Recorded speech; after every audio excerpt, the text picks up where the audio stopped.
Bonsoir à toutes et à tous. Je vous souhaite la bienvenue dans cette grande édition. Dans les titres, le roi du coupé-décalé Didier Arafat s'est éteint il y a exactement 3 ans cette semaine.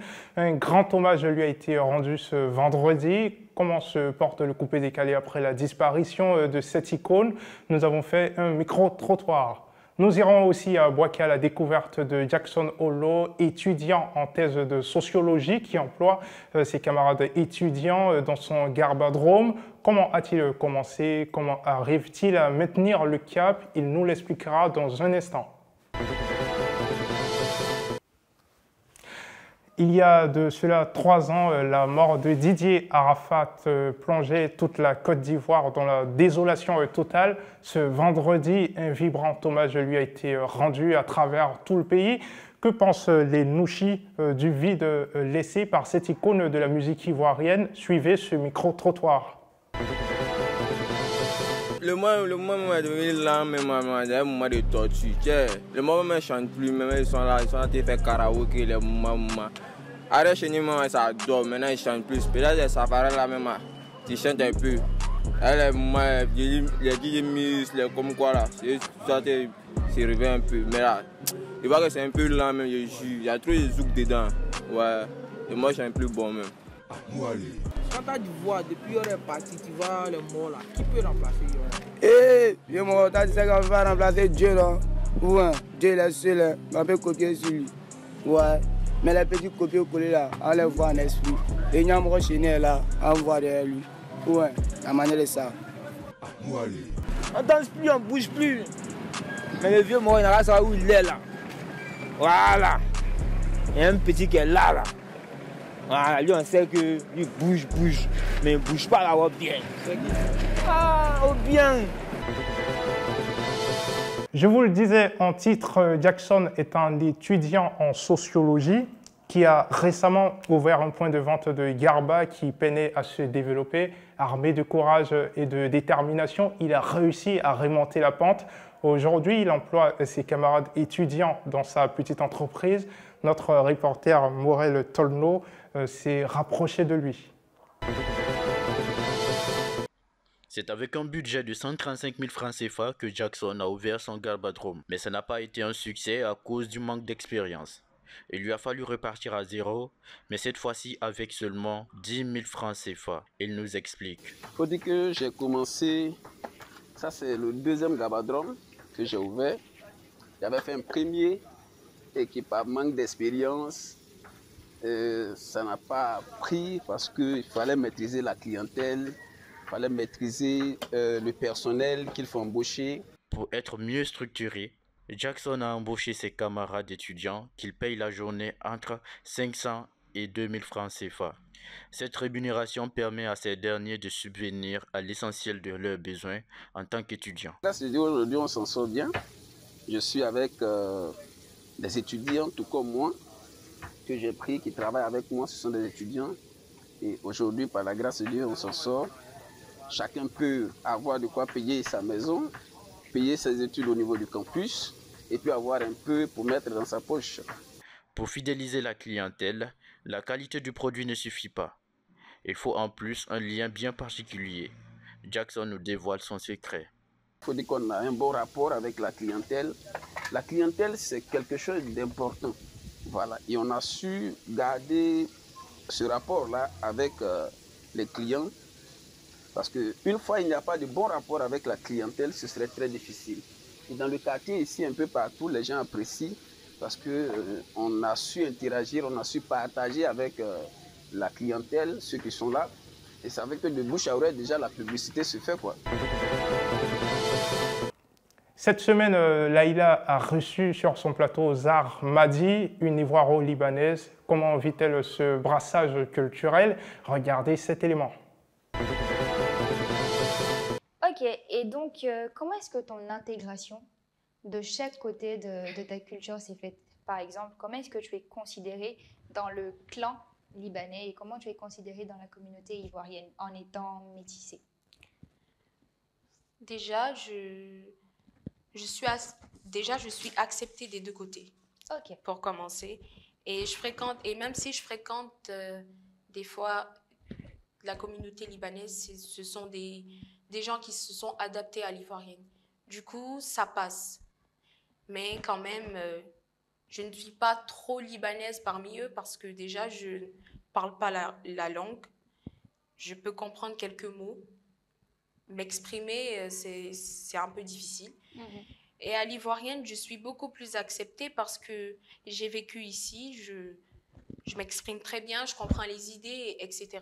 Du coup, je dirais plutôt que du côté ivoirien, je suis plus moi. Tu n'es jamais allée au Liban. Tout à fait. Déjà, est-ce que c'est un choix personnel ou c'est des circonstances qui te l'ont imposé? Et ensuite, comment tu fais alors pour garder un lien avec ta patrie d'origine?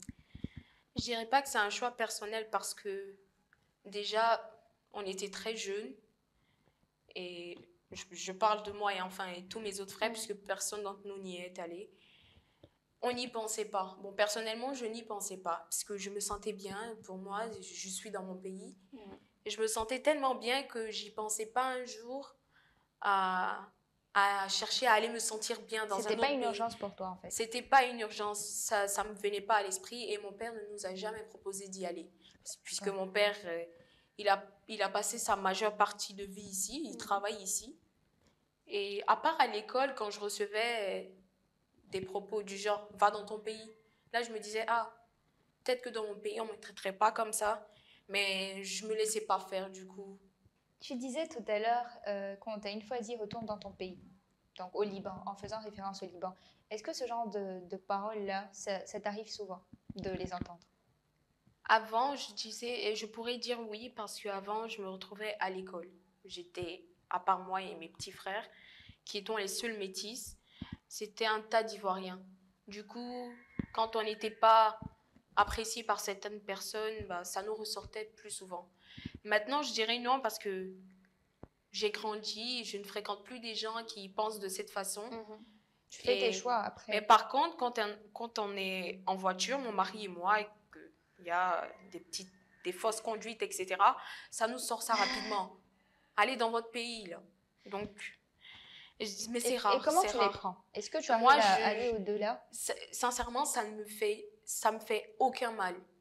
Parce que moi, je trouve que mon pays, c'est ici. J'ai des papiers ivoiriens, je suis née ici, je suis ivoirienne. Donc, et je suis tellement habituée à entendre ça que ça ne peut pas m'atteindre. Voilà. Le nouvel épisode de Puppy Love nous envoie dans le quartier d'Accro de Boaké. C'est exactement là que Michel Kouassi et Sobo Mélanie se sont dit oui pour la vie. On a préparé pour vous un extrait. La femme comme l'unique épouse.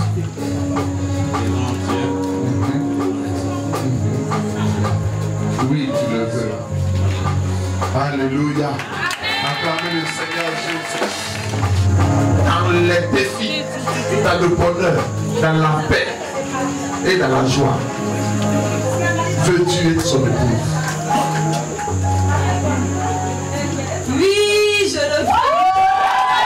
Au nom de Jésus. On acclame le Seigneur. Alléluia. Alléluia.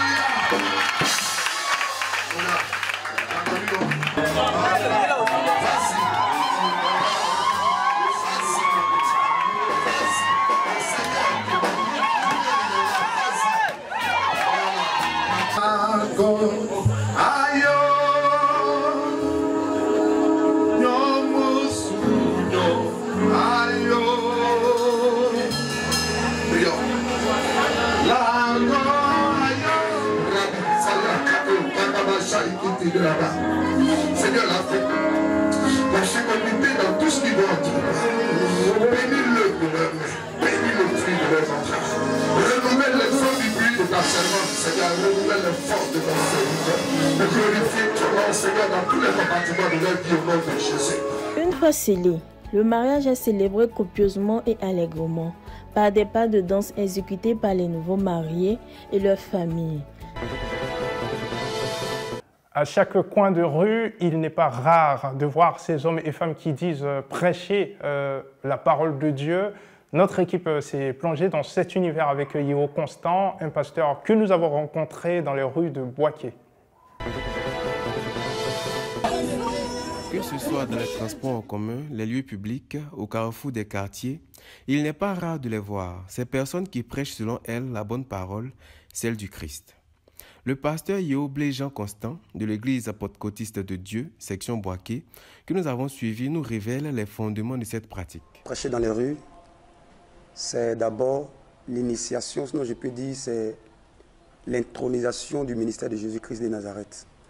Parce que lorsque nous méditons la parole de Dieu, nous voyons que Jésus n'a rien fait d'autre que de prêcher dans les rues. Et nous pouvons l'attester avec la parole de Dieu. Lorsque nous regardons dans le livre de Marc, Marc 1 à partir du verset 14, la Bible dit ceci. Après que Jean eut été livré, Jésus alla dans la Galilée, prêchant l'évangile de Dieu. Donc la Galilée, c'est un endroit, il partait dans les rues de Galilée, il annonçait l'évangile. Il disait comme ça que repentez-vous, car le royaume des cieux est proche. Donc aujourd'hui, pour nous, aller dans les rues pour prêcher l'évangile, ce n'est pas nouveau. C'est quelque chose qui a débuté depuis au temps de Jésus. Puisqu'il a dit, il est le chemin, la vérité et la vie éternelle. Donc nous marchons dans le chemin de Jésus. Prêcher d'abord, c'est une passion pour moi. Prêcher l'évangile parce que je me dis que je suis jeune. Et j'ai un passé. J'ai vécu des choses croyant que c'était la bonne vie, croyant que c'était le bon chemin. Parce que quand tu es dans ton élément, tu penses que ce que tu es en train de faire, la Bible dit que les voies de l'homme sont plus à ses yeux. Tout ce qu'il fait, il pense que c'est bon. Donc un jeune, tout ce qu'il entreprend, pense que ce qu'il fait, c'est bon. Mais après, le Seigneur m'a fait la grâce d'aujourd'hui aussi venir dans sa grâce. Ça n'a pas été pour moi, je peux dire, une force, mais c'est par son esprit qui m'a sauvé aujourd'hui. Donc à mon tour aussi, je vais aussi annoncer la bonne nouvelle pour sauver aussi mes frères. Le pépé culte de la semaine a de nouveau été consacré au pèlerinage, un terme diversement interprété en fonction des cultures et des religions. Nous avons recueilli sur notre plateau 3 guides religieux qui nous donnent le sens du pèlerinage selon leur livre saint. Bismillah, as-salatu was-salam ala rasulillah. À présent, nous parlons, n'est-ce pas, du Hajj, le pèlerinage. Islamiquement, le pèlerinage, c'est une ziyara, c'est une visite.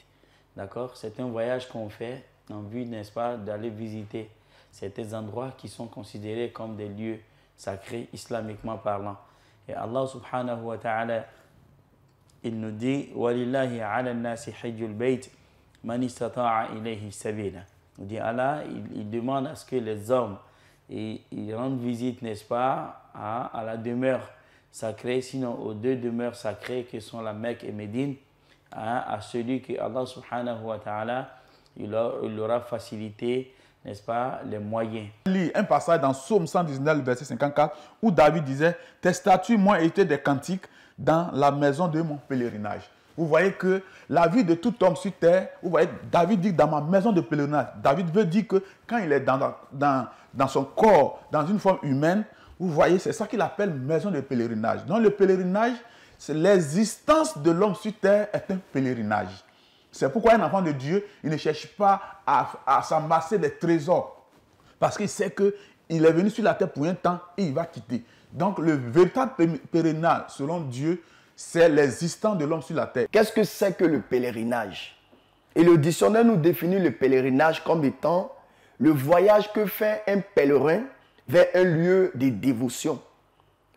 Et dans le judaïsme, il y a 3 solennités qui étaient pratiquées. Ou si vous voulez, la loi de Moïse ordonnait 3 solennités annuelles, appelées fêtes ou rassemblements.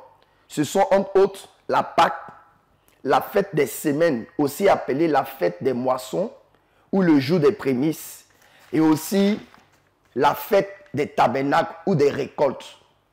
Mais en ce qui concerne ces 3 solennités, selon le judaïsme, elles étaient jugées tellement importantes que l'on devait se présenter devant le Seigneur au lieu de son sanctuaire. Place maintenant au pépé course de la semaine. Un paquet de rasoirs. Je me rase tous les jours. Rasoirs jetables. Je me rase tous les jours. Pourquoi? C'est dû à quoi? Je ne sais pas. Pourquoi? J'aime ça, je vais clean, ma chérie. D'accord. Vous n'aimez pas les... Non.